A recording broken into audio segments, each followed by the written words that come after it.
I screamed at you like, give me your guitar! And you pull me on stage. Can you imagine, like you're 18 years old and your hero is saying like, you keep going that path, you got it. We exchanged phone numbers and I thought, well, you're never gonna call me back. We're not gonna be in touch after that. And then we did.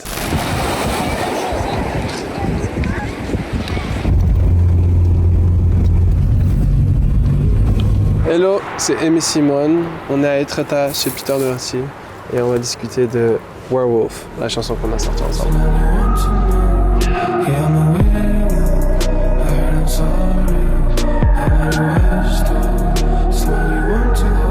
Je vais aller vous chercher Peter et on va se poser et on va discuter un peu de notre amitié, notre rencontre. I first met Emmy in his pre-Werewolf days, actually.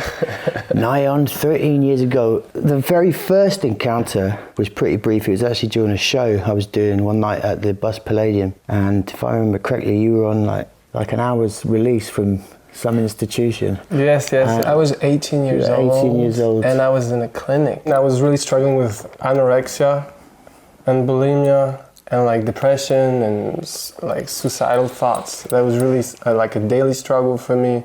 I was feeling very powerless with that, and so I had to go to clinic sometimes because it was really getting really bad, and even my family couldn't handle it anymore. I had brought a little notebook with poems and words. Yeah, no, that's right, yeah. And during like mid-set, I would say, I threw it, and I think it hit you. I don't know if it was on the face or something. I don't know. It fell out, and you picked it up, and you started reading a few words I can remember from it. that. Yeah, I was so embarrassed, but I loved it. Your laws and walls, my sorrow, you shabby blow. I screamed at you like, give me your guitar! Okay, yeah, no. And what I wanted, because my English was not on point yet, I just wanted your guitar to bring it back to the clinic. All right. And you just stretch your hand like this, and I was like, okay. I went with it, and you pulled me on stage. And then Kenny, which was your roadie back in the day, he put your guitar like around my neck. And then I was like in front of the Bus Palladium and I had to come up with something.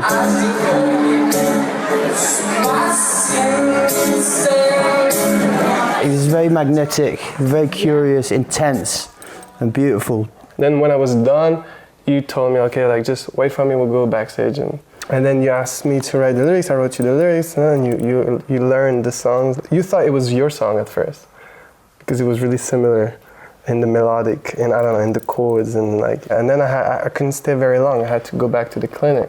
And I told you about that, and I remember you were like, you felt a bit moved by me having to go for that reason. You were so open, talking about what was going on. Yeah, my struggles. And especially like the suicide stuff, it was so shocking, like to me, it was heartbreaking actually. But the music was really what kept me going and kept me, I don't know.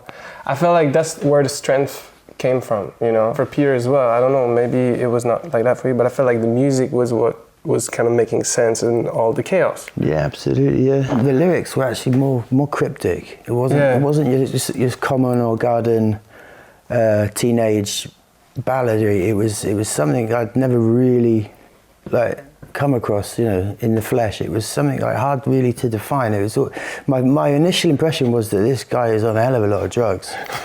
That was why, and I thought I'll get to know him and get some good phone numbers off him. But it wasn't the case at all. You know what I mean? There was no psychedelics. There was no hard drugs. This was just pure. And I was just struck immediately by the power of his writing, the intelligence of his lyrics, and I noticed everything. It was so curious, like the intonations and his melodies, and I just thought this kid's going places. We exchanged phone numbers, and I thought, well, you're never gonna call me back. We're never gonna have another. We're not gonna be in touch after that.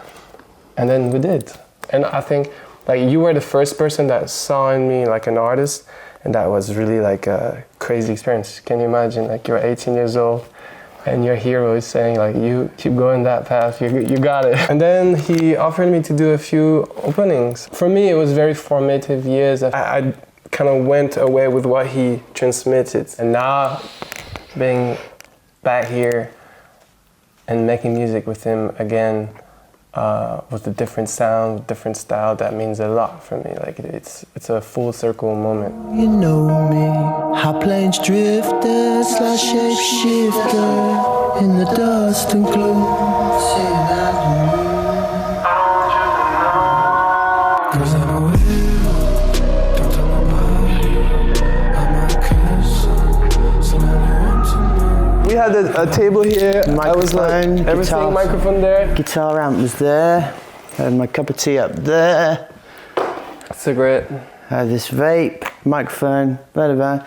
Yeah, you get the A idea? notebook that I didn't bring. I should have brought it. You knew exactly what you wanted. For me, it was great to come here and kind of immerse into his world right now. For that, it was really great. And Étretat, for that specific song on a full moon night, it was perfect. Like, this is a lifestyle, you know I'm a risk, right?